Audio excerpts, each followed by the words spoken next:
말씀을 같이 나누도록 하겠습니다. 어제 구성의 목사님 우리 예수생명교회 설립 예배를 잘 다녀왔습니다. 너무 감사하고 좀 개인적으로 저 삼척이라는 지역에 나쁘단 말이 아니라 큰 일을 해야 되는 사람인데 서울에 있지 않고 삼척에 있다는 것에 참 저는 처음에 좀 그랬어요.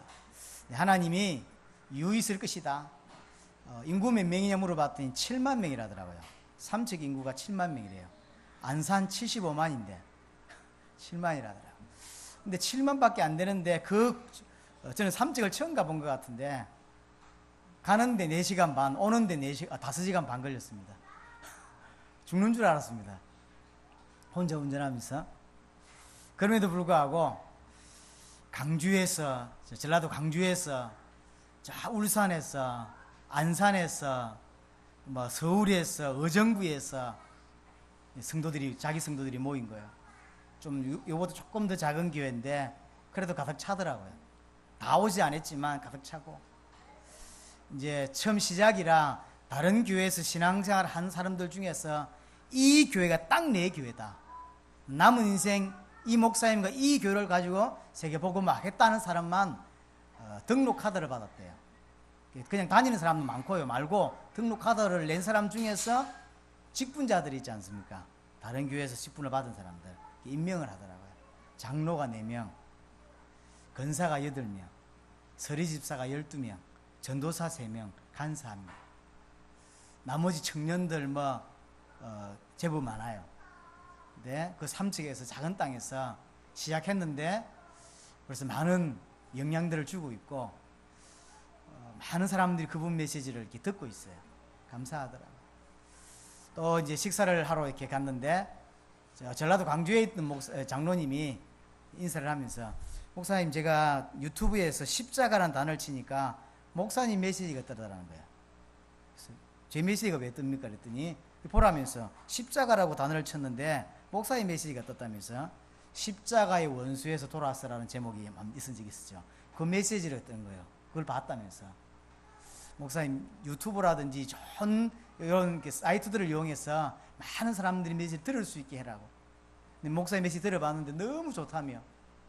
안산과 이렇게 수도권에 저는 이제 구 목사님 만나가지고 이 메시지를, 사실은 구 목사님을 1년에 몇 번 못 만나요. 이런 교회에서 예배하는 것도 아닙니다.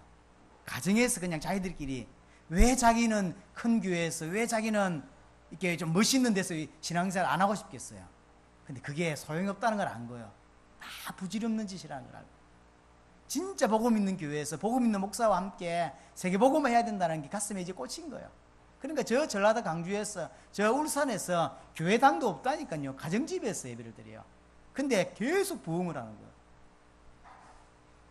목사의 메시지가 당세복 안에서도 굉장히 많은 사람이 듣고 있다는 걸 알고 있다. 그러니 좀 잘 활용하셨으면 좋겠다. 그런 이야기를 하시더라고요. 감사하다고. 내 거 듣지 말라고, 담임 목사 것만 들으라 하시고. 농담 비슷하게 했는데 알게 모르게 듣고 해요. 또 갔더니 어떤 분이 인사를 하는 거예요. 나이를 지긋하게 드신 어떤 근사님 같은데 인사를 하더라고. 모르니까 저는 얼굴 잘 안 쳐다보고 예 감사합니다 이랬는데, 저는 목사님과 목사님 교회를 두고 계속 기도하고 있다는 거예요. 왜요? 그랬더니 얼굴도 안 쳐다봤다니까 그냥요. 그래서 지금도 기억이 잘 안 나요. 나이가 좀 많다라는 것만. 당세복 하는데 목사님과 목사님 교회가 너무 중요하다는 걸 알기 때문에 언젠가 딱 이렇게 목사님 메시지를 들은 적이 있는데 너무 가슴에 부딪혔어. 그때부터 목사님과 목사님 교회를 두고 계속 기도하고 있다는 거예요. 들어가자마자 제일 먼저 어떤 분이 왔더라니까 저한테. 난 누군지 모르는데 이름도 안 물어봤어요. 하나님이 알게 모르게 우리를 두고 기도하는 분들이 있고 우리 메시지를 듣는 사람도 있다는 것들을 또 어제도 확인했습니다. 자, 그분들이 문제가 아닙니다. 그분들이 교회가 있기 때문에 그분들은 은혜 받고 힘 얻어서 남은 인생 당대 세번 하실 것입니다. 우리입니다. 오늘도 여러분이 최고의 은혜 응답을 누릴 수 있기를 바랍니다. 새 피조물의 삶, 하나님 우리를 과거의 인물로 놔두지 아니하시고 새 피조물로 부르셨다는 거죠. 하나님께서 그리스도를 통하여 십자가에서 그리스도를 죽게 하셔서 우리를 살리신 것입니다. 왜 하나님 우리를 그리스도를 십자가에 죽게 하셨냐? 그것은 인간이 가지고 있는 죄 때문입니다. 로마서 3장 23절에 보니까 모든 사람이 죄를 범하였으며 그랬어요. 모든 사람이 죄를 다 가지고 있습니다. 그래서 의인은 없나니 하나도 없어요. 하나님 앞에 바르게 살 수 있는 사람이 아무도 없는 것입니다. 그래서 하나님께서 그리스도를 보내셨고 그 그리스도를 통하여 인간의 죄를 해결하시고자 하신 겁니다. 문제는 많은 사람들과 특별히 성도들조차도 죄가 얼마나 무서운 것인지, 죄가 얼마나 심각한 것인지를 잘 모르고 있다는 것입니다. 그래서 그리스도가 사실 가슴 있게 안 부딪힐 때가 참 많습니다. 얼마나 죄가 심각하냐? 이사야 59장 2절을 보니까 오직 죄만이 너희와 너희 하나님 사이를 갈라놓는다 그랬어요. 인간을 하나님 떠나게 만들 수 있는 유일한 길이 뭐냐면 죄라는 거예요. 그것 때문에 인간이 멸망을 받았어요. 에베소서 2장 1절 모든 인류에게 죽음을 가져다 준 내용이 뭐냐? 그게 죄예요. 그렇죠? 인간에게 사망을 가져줬다니까요. 영적인 사망, 육체의 사망, 영원한 지옥 가는 사망을 인간에게 가져다 준 것이 뭐냐면 죄라는 거예요. 그런데 이 죄에 대해서 무감각하다니까, 전 세계는. 그리고 성도들조차도 죄가 무감각하면 곤란해지죠. 왜 죄가 그렇게도 큰 것이냐? 창세기 2장 17절에 하나님과 인간 사이 맺은 언약에 뭐라고 말하냐면 이것을 먹는 날에는 정령 죽을 것이라 그랬어요. 말씀 그대로 결국은 죽게 된 거예요. 로마서 5장 12절에 한 사람으로 말미암아 죄가 세상에 들어오고 죄로 말미암아 모든 사람이 사망에 이르게 되었다 그랬어요. 아담 한 사람의 불순종이 모든 사람의 불순종으로 와버렸고 모든 사람의 죄가 결국은 모든 인간이 지옥 가게 만드는 그런 일이 벌어지게 된 것입니다. 이때부터 인간은 사단의 종이 되었습니다. 어째서 그러냐? 요한일서 3장 8절에 보니까 죄를 짓는 자는 마귀에게 속한다 그랬어요. 이 땅에 죄인은 100% 사단의 종로로 타게 돼 있어요. 그래서 어쩔 수 없이 하나님의 뜻을 따라 사는 것이 아니라 에베소 2장 2절 3절 세상 풍속, 우상 숭배, 하나님 원하시는 거 아닌 다른 것을 따라 살 수밖에 없어요. 살려고 하는 게 아닙니다. 마귀의 종이기 때문에 하나님의 기준대로 못 살아요. 사단의 기준대로 사는 거요. 세상의 기준대로 살 수밖에 없는 것이죠. 마귀의 종입니다. 지금도 이 죄 문제 해결하지 못한 사람은 이 죄의 심각성을 알고 그리스도로 끝내지 않은 사람은 100% 마귀의 종입니다. 혹 그 사람이 목사가 되었다 할지라도, 혹 그 사람이 성도라 할지라도 죄 문제 해결하지 못한 사람은 100% 마귀의 종이라니까요. 그래서 마귀가 원하는 것을 하며 살아요. 교회 왔는데요? 그렇습니다. 교회 왔지만 마귀가 원하는 삶을 산다니까요. 그럼 죄의 내용이 뭐냐? 언약을 놓친 거야. 하나님이 인간에게 주신 언약을 놓친 게 죄입니다. 정확히 말하면 따먹은 게 문제가 아닙니다. 선악과를 따먹은 게 문제가 아닙니다. 그렇죠? 언약이 뭐냐면 선악과를 따먹지 말라고 하는 그 내용이 언약이에요. 그걸 불순종한 거예요. 지금도 우리에게 있어서, 성도인 우리에게 있어서 죄는 뭐냐? 언약을 놓치고 사는 거예요. 혹 여러분들이 교회를 단 한 번도 빠지지 않고 다닌다 할지라도 언약을 놓치고 사는 건 죄입니다. 언약이 뭔데요? 예수가 그리스도라고 모든 문제 끝냈다고 하는 이것이 언약이고, 그 끝내신 주님이 우리와 함께 하시면서 당대의 세계복음을 하겠다고 하는 게 언약이요. 여기에 관심 없는 게 죄요. 여기와 상관없이 사는 게 죄고, 여기와 상관없이 돈 버는 게 죄고, 여기와 상관없이 밥 먹는 게 죄요. 그렇죠? 언약을 놓친 게 죄라니까요. 예수가 그리스도는 언약 놓친 게 죄입니다. 그게 창세기 3장입니다. 그 사람이 교회를 다닌다 할지라도 소용없다니까요. 그게 죄라니까요. 그 죄의 결과로 어떻게 됐습니까? 인간에게 고통이 시작되었죠. 창세기 3장 16절. 거기 보니까 가정의 문제가 발생했습니다. 부부의 문제, 자녀의 문제, 가정의 문제. 땅에 저주가 내렸어요. 그래서 환경 문제 왔죠. 그러니까 건강 문제 올 수밖에 없고, 그러니까 경제 문제 올 수밖에 없는 거예요. 땅이 저주를 받고 나니까 아무리 잘 유기농으로 해도 결국 땅이 저주를 받았어요. 농약 안 치는 게 문제가 아닙니다. 땅 자체가 저주를 받아버렸어요. 환경 문제 올 수밖에 없게 돼 있고, 그러니 경제 문제 올 수밖에 없게 돼 있고, 그러니 건강 문제 올 수밖에 없게 돼 있어요. 하와를 보고 하나님 말씀하십니다. 너는 산자의 어미가 될지라. 산자의 어미를, 무슨 말이냐면 앞으로 태어나는 모든 사람들의 모습이 이 모습이에요. 뭐죠? 창세기 3장 아래서 태어난다는 이야기예요. 그래서 인간은 그리스도가 필요한 거예요. 하연금을 두어서 에덴 동산에 쫓아내버렸어요. 내세 문제. 이것뿐만 아니라 모든 문제가 이때부터 시작된 것입니다. 인간의 제 문제 해결할 수 없어요. 해결할 수 있는 유일한 방법이 뭐냐면 피입니다. 레위기 17장 11절에 보니까 피가 죄를 사한다 그랬어요. 그렇죠. 피가 죄를 사한다 그랬어요. 그래서 히브리서 9장 22절에 피 흘림이 없은즉 죄사함이 없는 거예요. 그래서 구약에서는 이것을 예표하기 위해서 짐승들의 피를 흘렸어요. 왜냐? 짐승은 일단 죄가 없어요.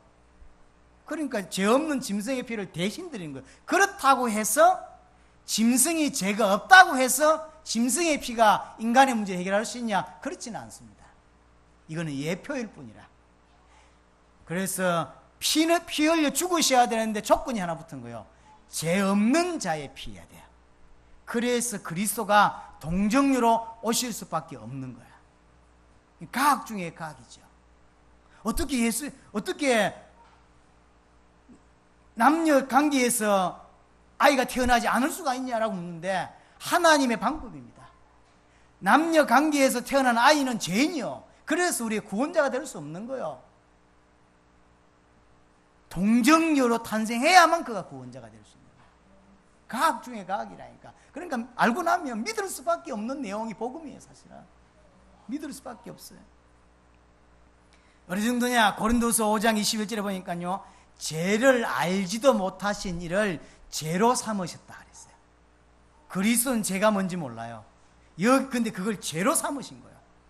여기 하나님이 진노하신 거예요. 십자가는 저주입니다. 하나님이 십자가에 저주를 퍼붓은 거예요. 쉽게 말하면 예수 그리스도에게 모든 인류의 저주를 퍼붓고 대신 나를 건져내셨다. 이걸 대속이라고 합니다. 정확히 말하면 내가 십자가에 저주받던 저주를 이 땅에서 당해야 되고 지옥을 가야 돼요. 근데 그걸 주님이 내 대신 저주를 받고 나를 사해 준 거야. 죄의 대가를 지불하신 거야.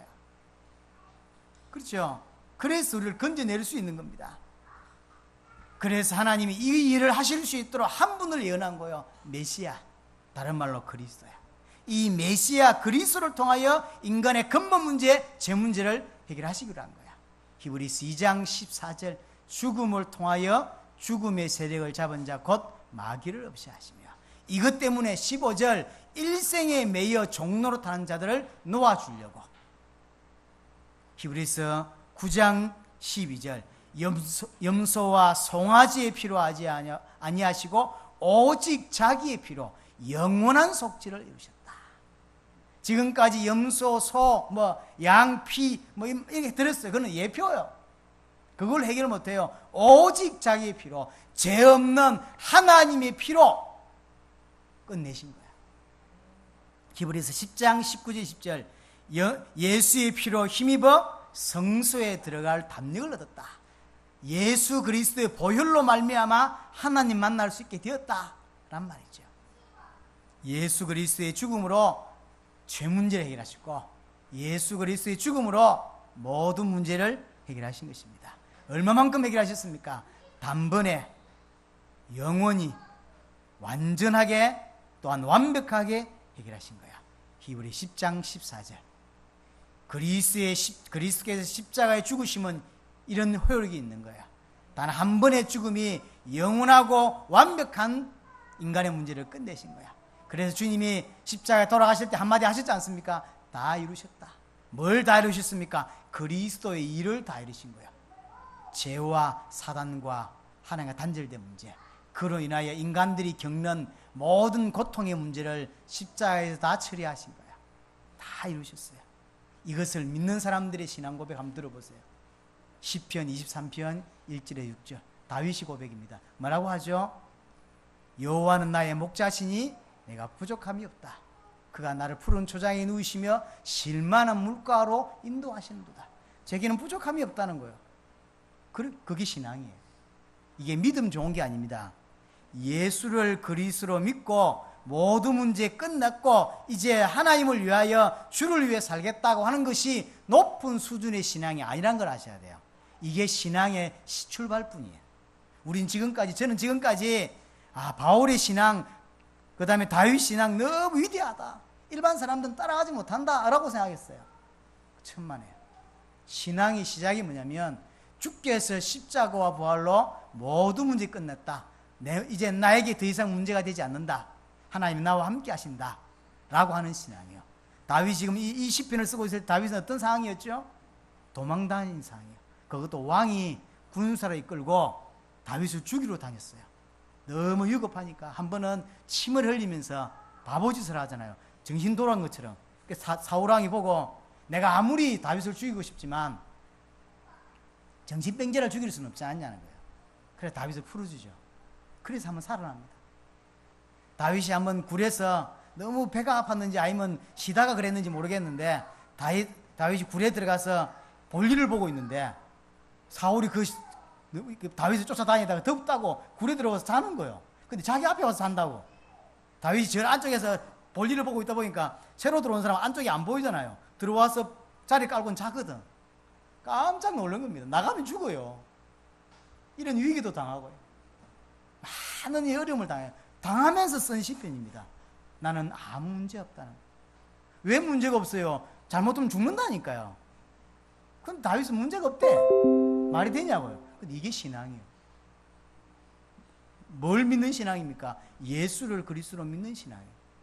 아무 문제 없대. 자기는 상관이 없대. 죽어도 사실은 다윗은 죽어도 상관이 없어요. 언약은 성취될 거고 나는 하나님 뜻을 따라서 왔다가 하나님 뜻을 따라서 갈 사람이라 아무 문제가 없는 거예요. 이게 신앙이라니까요. 빌립보서 4장 11절 13절 보니까 나는 궁핍에 처할 줄도 알고 풍부에 처할 줄도 알고 어떤 곳에서도 살아남을 수 있는 일체의 비결을 배웠다. 난 대단하다고 생각했습니다. 틀린 말은 아니지만 이게 신앙이라니까요. 나는 아무 문제 없구나. 하나님 나와 함께 하십니다. 하나님께서 오늘 우리에게 첫 번째로 주신 메시지가 뭐냐면 왜 주님이 십자가 죽으시냐는 거예요. 인간의 모든 문제를 해결하시려고. 그게 첫 번째입니다. 두 번째로 그러면 죽으심으로 말미암아 인간을 살리셨어요. 죄 문제를 해결하시고 인간을 살리셨는데 왜 살리셨냐 이 말이에요. 그렇죠? 왜 살리셨습니까? 5장 15절입니다. 그가 모든 사람을 대신하여 죽으심은 살아있는 자들로 하여금 다시는 그들 자신을 위하여 살지 않게 하기 위하여. 이게 두 번째입니다. 하나님께서 그리스도를 통하여 인간 문제 해결하시고 우리를 건지셨어요. 우리를 자녀 삼으셨습니다. 왜 살리셨냐 이 말이에요. 첫 번째로 다시는 자신을 위해 살지 않게 하기 위하여, 다시는 육신을 위해 살지 않도록 하기 위해서 십자가에서 나를 살리셨다는 거야. 여러분 어떻게 살아야 되겠습니까? 다시는 자기 육신을 위해 살지 않아야 합니다. 그게 신자입니다. 고린도서 5장 15절에 말한 대로 모든 사람은 자기 자신 육신을 위해 삽니다. 이게 우리가 구원받기 전의 삶입니다. 잘 돌아보셔야 됩니다. 구원받기 전에 어떻게 살았냐? 내 자신을 위해 살았어요. 육신을 위해 살았어요. 왜 대학 공부를 하냐? 자신을 위한 겁니다. 육신을 위한 겁니다. 어떤 아이는 자퇴를 합니다. 왜 그러냐? 하나님을 위해서 자퇴하는 게 아닙니다. 육신을 위해서요. 혹시 어떤 사람이 우상숭배를 합니다. 왜 우상숭배를 합니까? 또 어떤 사람은 종교를 갖습니다. 왜 종교를 갖죠? 하나님을 섬기기 위한 게 아닙니다. 자신을 위한 거예요. 우상이 너무 위대하고 우상이 너무 아름다워가지고 우상을 섬겨야 되겠다는 게 아니라니까요. 이 우상을 섬기면 내게 도움이 된단 말이에요. 혹시 병이 났거나, 제가 옛날 중고등부 아이들 데리고 대구에 무슨 이렇게 산 이름을 갑자기 기억이 안 나는데요. 무슨 상? 그런 산을 갔는데 그게 뭘 만지면 이렇게 소원이 성취된다는 거예요. 얼마나 마른지 반질반질합니다. 그 옆에 갔더니요, 이게 쑥 들어가면 몽땅몽땅 많은 돌이 있어요. 요거 손을 딱 빌고 딱 들면 소원이 성취되고 안 들리면 성취가 안 된다나 뭐 하여튼 그 반대인가 하여튼 그런 게 있어요. 사람들이 밖에서 한참 뭐 이렇게 섰다가 들어가서 들어보고 와 됐다는 얼마나 들고 만지는지요. 반질반질합니다. 그 왜 그럴까 할까요? 왜 그런 걸 하냐고. 왜 종교를 믿고 왜 교회를 오고 왜 우상숭배를 하냐고. 자기 육신을 위한 거라니까요. 그렇죠? 자기 육신을 위한 겁니다. 에베소 2장 2절 3절 세상 풍속대로 살고 세상 기준대로 삽니다. 왜? 왜 남들이 가는 대학을 보내려고 그러고 왜 남들이 타는 차를 타려고 그러고 왜 그렇게 살라고 하죠? 자신을 위한 거예요. 자신을 위한 거라. 하나를 위한 게 아닙니다. 그런데 이걸 바울은 뭐라고 표현하냐면요, 십자가의 원수라고 표현했어요. 너희의 신은 배요 그랬어요. 이 배를 말하는 거예요. 이게 신이요. 여기가 원하는 걸 다 해요. 좋은 거 먹기 위해서 돈 벌고 좋은 거 먹기 위해서 좋은 거 입기 위해서 돈 벌고 그 사는 거예요. 좋은 대학 가고 육신을 위한 거, 하나를 위한 게 아니란 말. 십자가의 원수요. 그래서 교회 다니면서도 구원을 받지 못하면, 하나님을 알지 못하면요, 참된 행복이 그런 데서 나오는 줄 알아요. 남들 바캉스 가는데 바캉스 안 가면요 막 화가 나요. 그게 행복이거든. 그 사람에게는. 남들 어디 가는데 뭐 하는데 안 하면 이게 행복하지가 않는 거죠. 우리는 가도 행복하고 안 가도 행복해요. 그게 신자입니다. 너무 더워서 아무도 이번에 안 갔거든. 물놀이 한 번 안 했습니다. 어제 삼척 갔더니 목사님 발 한 번 딱 담그고 가라는 거예요. 너무 좋대요. 시간 혹시 더 있으면 축구 한 게임 하고 가잖아요. 왜냐면 장로님들하고 거기 변우일은 또 왜 스페인에서 공찬 놈이잖아요. 공 한번 차고 가라는 거예요. 꿀떡 같았지. 공 한번 차고 갈까? 근데 장비가 있나 옷이 있나 뭐. 거기다가 언제 공차면 언제 집에 가? 그래서 밥만 먹지 말고 인사하고 바로 왔거든요. 2시에 출발했는데도 집에 오니까 7시가 넘었어요. 평창에 그 동계올림픽 준비한다고 도로가 난리도 아니더라고요. 그래도 한 차선만 막아야지 2차선을 다 막았어요.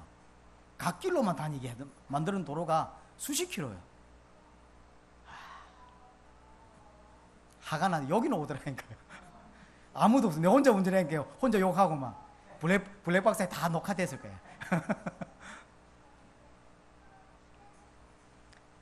발 한 번 못 담그고 왔다니까요. 그 담그면 행복하고 안 담그면 불행합니까? 그러니까 인생이 불행한 사람인 거예요. 뭘 하면 좋고 안 하면 불행하고. 그렇지 않지요. 근데 원래 인간은 그렇지 않았습니다. 원래 인간은 하나님이 모든 걸 공급하고 하나님이 모든 걸 예비해 주셨어요. 근데 인간이 하나님과 단절됐죠? 그러니까 모든 게 단절됐어요. 축복도 단절되고 모든 게 단절된 거예요. 단절되니까 인간이 그때부터 어떻게 살아야죠? 하나님이 옛날에는 다 준비해 주셨다니까요. 예비해 주셨어요. 공급해 주셨어요. 먹고 살기 위해서 안 살았어요. 육신을 위해서 살지 않았다니까. 근데 단절되고 나니까 그때부터는 육신을 위해 살 수밖에 없는 거예요. 그렇잖아요. 그래서 먹고 살기 위해서, 육신을 위해서 살 수밖에 없는, 몸부림칠 수밖에 없었던 거죠. 이때부터 인간은 육신을 따라 사는 존재가 되었고 세상의 기준을 따라서 사는 존재가 되었어요. 그걸 보고 사단의 종노릇이라고 합니다. 하나님께서 그리스도를 보내서 십자가에서 이 문제를 해결하신 거예요.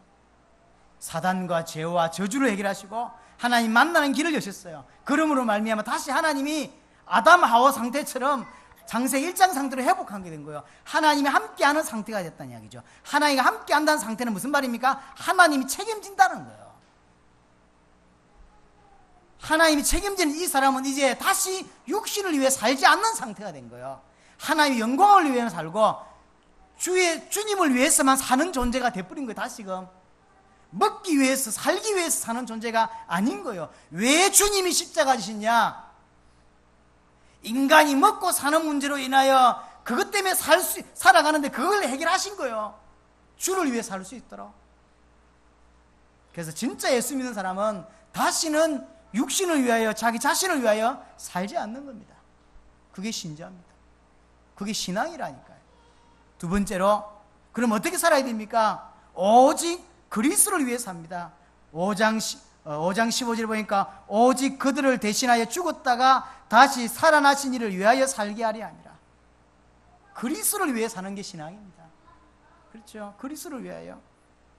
원래 그렇게 창조되었다니까요. 이사야 43장 7절에 말한 대로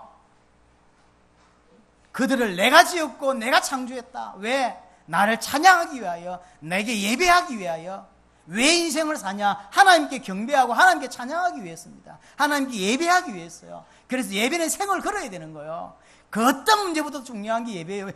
그러니까 주일날 오는 예배만을 두고 말하는 게 아닙니다. 우리 인생 전체가 예배해야 돼요. 그래서 하나님을 찬양하는 데 인생을 사는 거예요. 그게 납니다. 다시는 육신을 위해 살지 않아도 되는 존재가 돼버렸어요. 만약 이 문제가 해결이 안 되면 주를 위해 살고 싶어도 살 수가 없어요. 왜냐하면 먹고 사는 문제가 우선이기 때문에 안 그러면 당장 굶어 죽는데.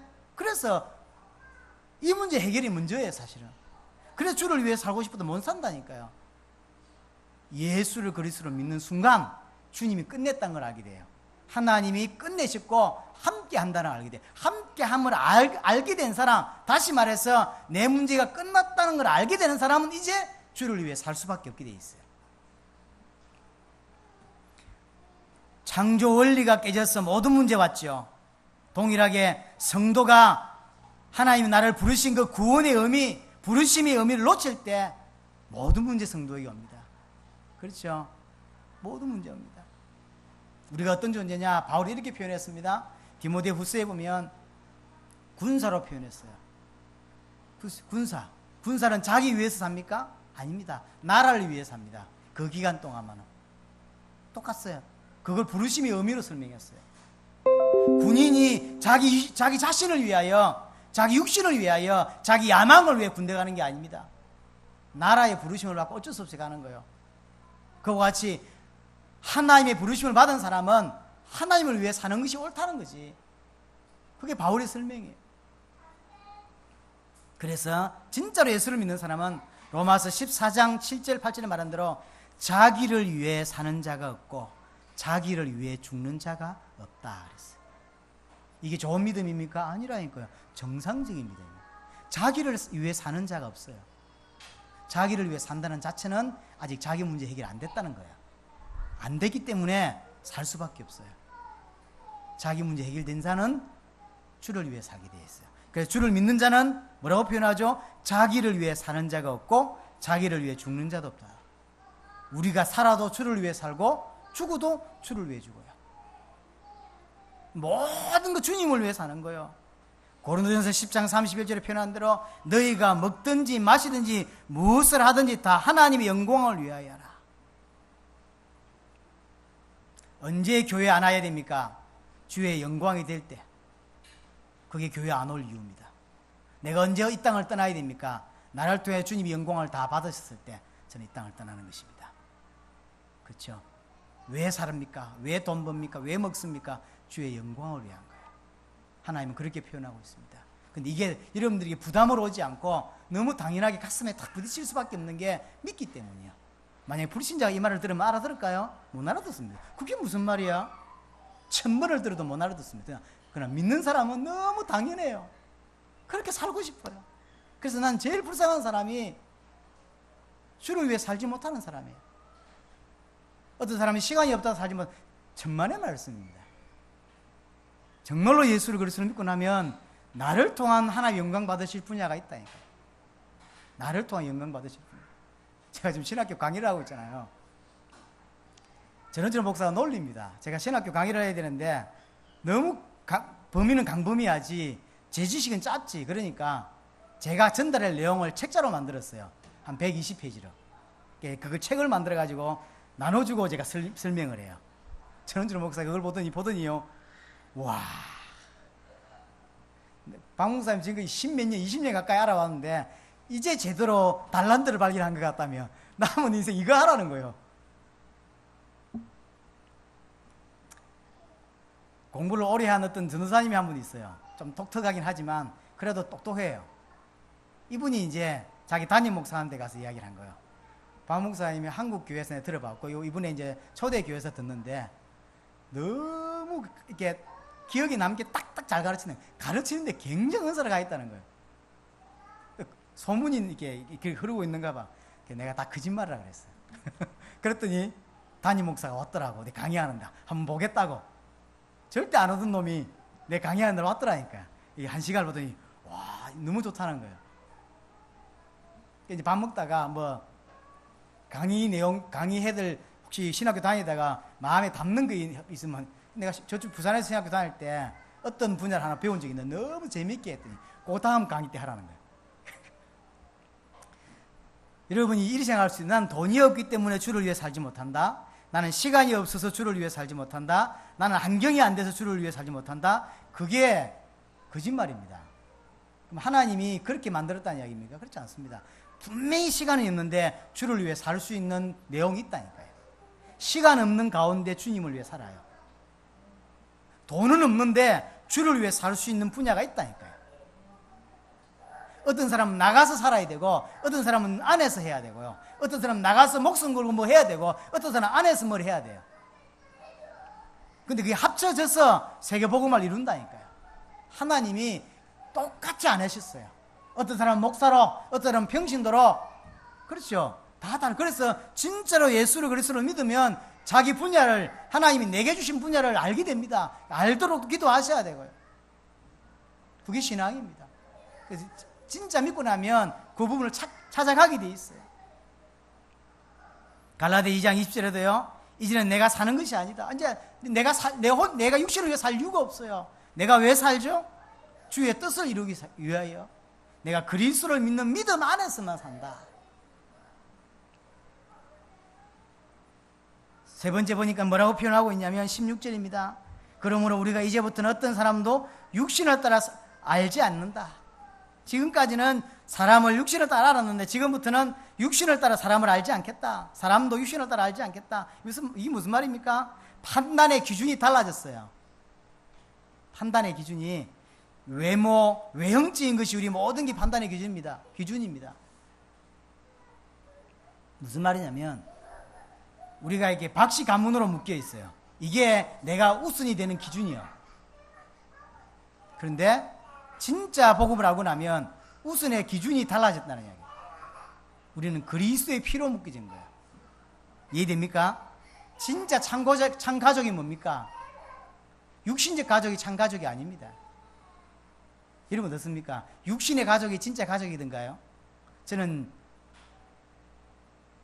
우리 가족들이 있죠. 우리 제 집사인 제 동생도 있고. 근데 사실 안 친합니다. 별로 안 친하실 거예요. 복음 없이 살아요. 복음과 관계없이 살아요. 그게 뭐 가족입니까?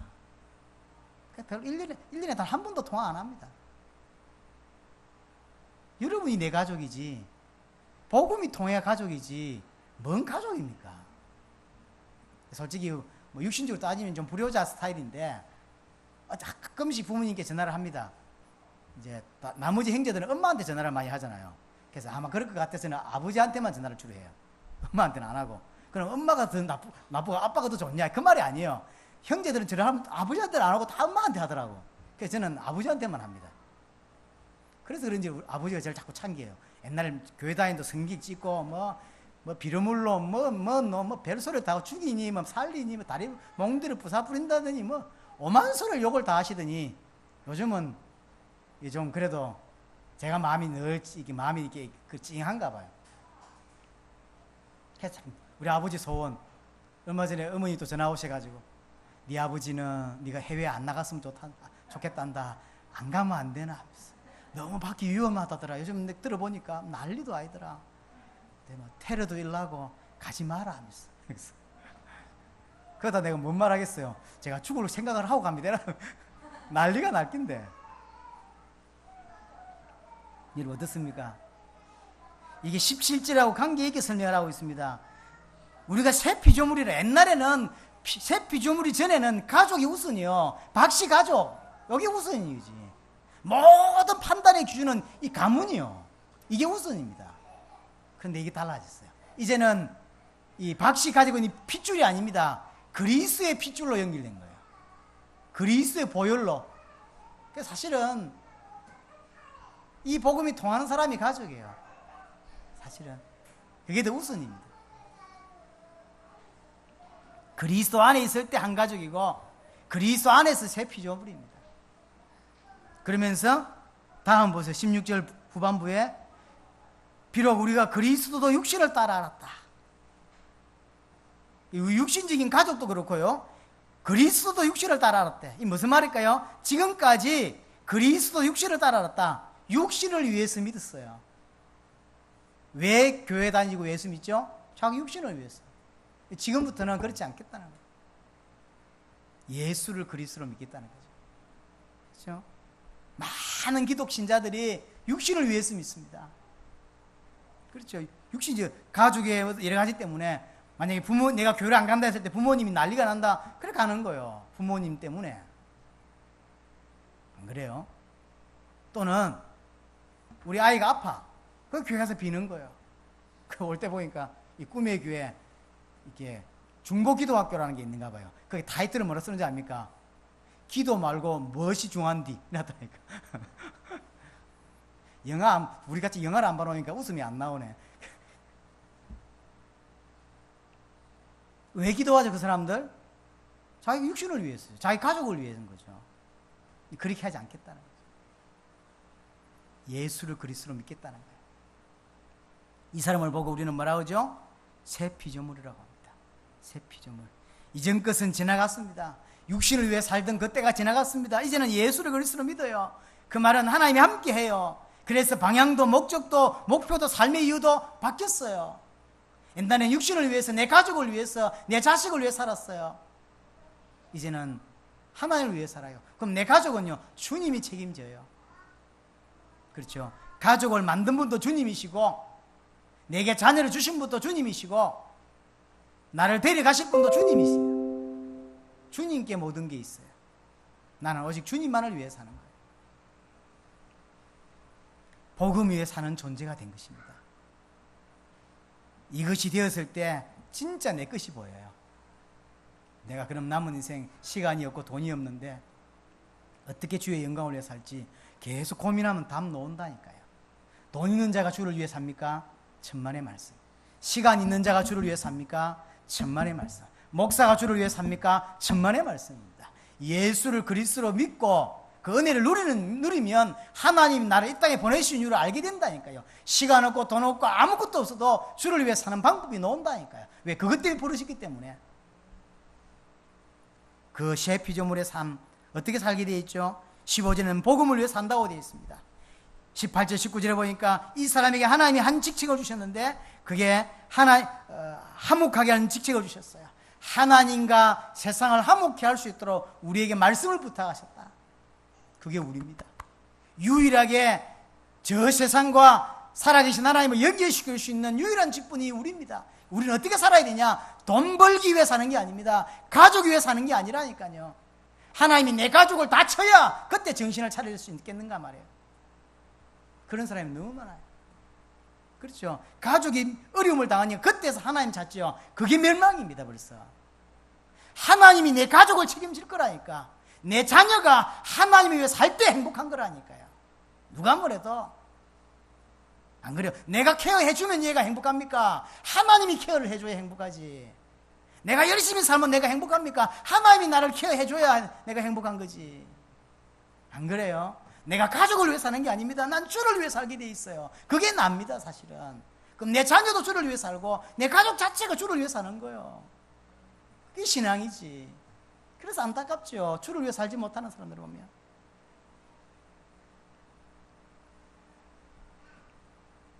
이제 구목사님 그 교회 갔을 때 이제 새로 교회를 꾸몄잖아요. 이게 한꺼번에 들어온 게 아니고 이런 강단은 금요일날 들어왔다 그러고요. 마이크는 언제 들어왔다 그러고 최소한 뭐 언제 들어 이게 하나씩 들어온 거예요. 예, 교회 돈을 아무도 안 썼다는 거예요. 의자는 그 간사가 이게 인터넷으로 왜 교회 문 닫는 교회들 많잖아요. 이제 의자를 버릴 데가 없어요. 또는 버린 걸 모아두는 또 팀들이 있어요. 그런 데 가서 공짜로 얻어 쓰고 깨끗하더라고 의자가. 그걸 몇 군데를 걸리게 해서 찜을 해놨대요. 남들은 못 가져가더라고. 그리고 그 중에 제일 좋은 걸 가져온 거예요. 깨끗해요 의자가. 그 다음에 뭐 백지 바르는 거, 그 다음에 무슨 모양 내는 거, 간판 뭐 이런 것들이 불신자까지 동원돼 가지고. 왜냐하면 어떤 성도님 남편이 간판을 하는데 이 사람은 불신자예요. 근데 아내가 이번에 새롭게 교회를 다니게 됐는데 만나보니까 목사님이 괜찮거든. 근데 불신자인데 자기가 간판하면 안 되겠냐고. 공짜로 간판도 해주고. 어떤 사람은 내가 이 강단하겠다 그러고 내가 뭐 하겠다 그러고서 다 그렇게 강주팀들은 뭐 하고 자기들끼리 그래서 이게 모여진 거예요. 그래서 내가 보면서 참 귀하다. 의미를 아는구나. 뭘 시켜서 하는 게 아니라 하고 싶은 거예요. 하나님을 위해 살고 싶은 거지. 그게 성도 아닙니까? 시간이 너무 없는데, 돈이 너무 없는데 자기가 찾아보니까 있는 거예요. 자기가 헌신할 수 있는 게 하나님 내게 원하는 게 있는 거지. 그러니까 그거 쳐다보는 사람도 기쁘고요, 하나님도 기쁘고요, 교회가 살아날 수밖에. 디모데후서 2장 3절 4절에 우리가 병사입니다. 주를 위해 사는 병사입니다. 그 사람이 이 병사가 가야 될 방향이 뭐냐면 마태복음 28장 18절 20절이요. 너희는 가서 모든 족속으로 제자를 삼으라. 직접 가야 될 사람도 있고 가지 못하는 사람도 분명히 있습니다. 그러나 함께 여기에 의미를 알아야 합니다. 그죠? 이게 명령입니다. 해도 하면 좋고 할 수 없으면 안 하고, 그게 아니라니까. 명령이라니까요. 하나님이 여러분들에게 주신 명령이고요. 근데 이게 너무 이상한 부담이 아닌 거룩한 부담이어야 합니다. 그렇죠? 그게 신자입니다. 그게 예수 믿는 증거입니다. 사실은 사도행 1장 8절에 오직 성령이 너에게 임하시면 그랬어요. 그럼 자연스럽게 우리의 관심이 땅끝으로 갈 수밖에 없어요. 가라고 가르치니까 가는 게 아니면 그건 틀린 거예요. 중심에서 안 나온 건 안 되는 것입니다. 여러분들이 믿으란다 믿어지고 세계복음 하자고 하면 합니까? 아니라니까요. 가슴에 부딪혔을 때문에 가능한 거예요. 여러분에게 연애가 있기를 바랍니다. 자, 오늘 세 가지 말씀을 드렸어요.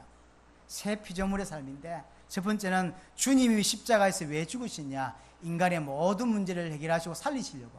두 번째, 왜 십자가를 통해 인간을 살리시냐라고 할 때, 첫 번째는 뭘 말씀드리냐면 자기 육신을 위해 살지 않게 하기 위하여. 두 번째는 이제 육신을 위해 살지 않고 그리스도를 위해 살도록 하기 위하여. 세 번째는 육신을 따라 사람도 알지 않고, 네 번째는 그리스도 육신을 따라 살지 않고 예수를 그리스도로 알고 믿게 하기 위하여. 세 번째로 이 사람을 새 피조물을 하는 거죠. 이 새 피조물의 삶이 어떤 것입니까? 주를 위해 사는 겁니다. 세계복음화 때문에 가는 것입니다. 여러분 남은 인생에 정말로 세계복음을 위해 사는 은혜가 있기를 바랍니다. 동성으로 우리 합심해서 한번 기도하겠습니다.